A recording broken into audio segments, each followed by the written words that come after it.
बात करेंगे राजस्थान में बच्चों को दी जाने वाली खांसी की दवा पर सवाल खड़े हो गए हैं। जगह जगह से सिरप के साइड इफेक्ट के मामले सामने आ रहे हैं। सीकर से लेकर बांसवाड़ा, जयपुर समेत कई जिलों से बच्चों के बीमार होने की खबरें आई। दिखाएंगे आपको रिपोर्ट में।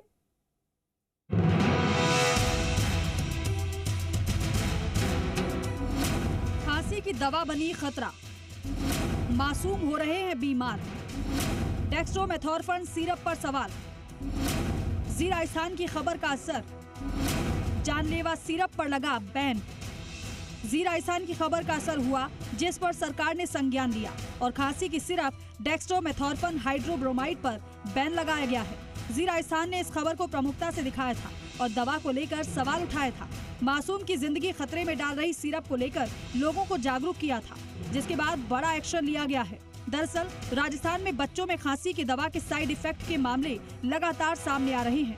सीकर के नजदीकी खोरी ब्राह्मणान में 15 वर्षीय बच्चे की सरकारी अस्पताल की निःशुल्क दवा पीने से मौत का मामला सामने आया है।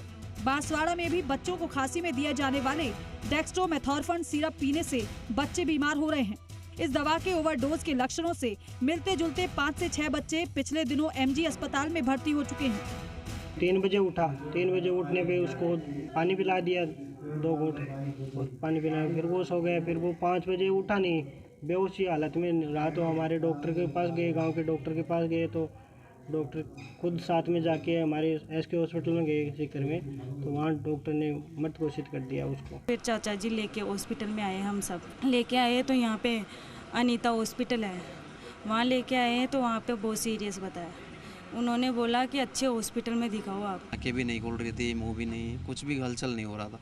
और सिस्टर घबराई हुई सी बाहर बच्चे को लेके आई, तो उसके दादा दादी एरिए बाहर थे, परिवार वालों उनको बताया, तो उन्होंने लेके फिर अपना DCM पे अनीता हॉस्पिटल है उनके पास लेके गए। तो उन्होंने बोला कि आप भैया सीधे आप तो, मैं तो लूँगा नहीं इसको। उन्होंने डायरेक्ट साकेत हॉस्पिटल भेज दिया। बीते दिन भरतपुर और श्रीमाधोपुर में डेक्स्ट्रोमेथोर्फन हाइड्रोब्रोमाइड सिरप के इस्तेमाल से कुछ बच्चों की तबीयत बिगड़ी थी। हालांकि इन बच्चों को इलाज के बाद अस्पताल से डिस्चार्ज कर दिया गया था। ये जो बच्चे अधिकांशतः आए हैं वो पेरीफेरी से आए हैं, चाहे PSC चाहे CSC से, और इनमें दवाई के ओवरडोज से हुआ या दवाई के बैच के कारण हुआ, इसके मामले में सरकार की तरफ जांच जारी है।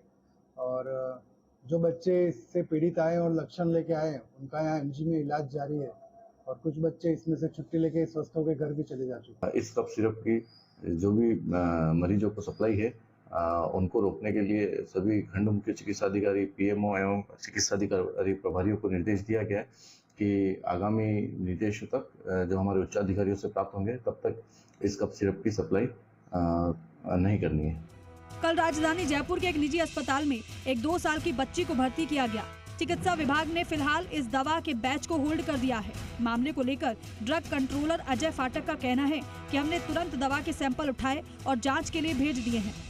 ये पाया गया है कि जो बच्चे जिनकी तबीयत खराब हुई है वो 3 साल के हैं, 1.5 साल के हैं, 2.5 साल के हैं।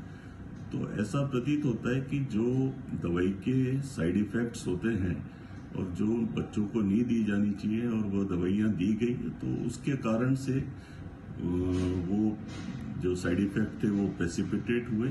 उसके कारण बच्चों को हॉस्पिटल में JK लॉन में भर्ती कराना पड़ा या अन्य सरकारी चिकित्सालयों में भर्ती कराया गया।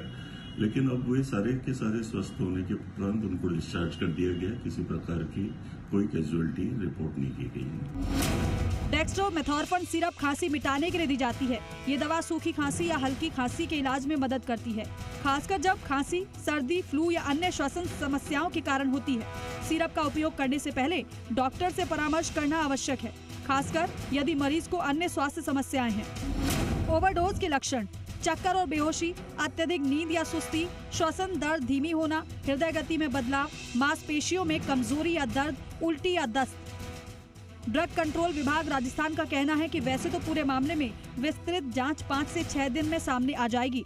बता दें कि डेक्स्ट्रोमेथोर्फन हाइड्रोब्रोमाइड सिरप जयपुर की लोकल कंपनी काइसेंस फार्मा बना रही है। मामला सामने आने के बाद Rajasthan medical service corporation limited ने इस कंपनी की सिरप को दवा केंद्रों पर वितरित करने से रोक लगा दी है।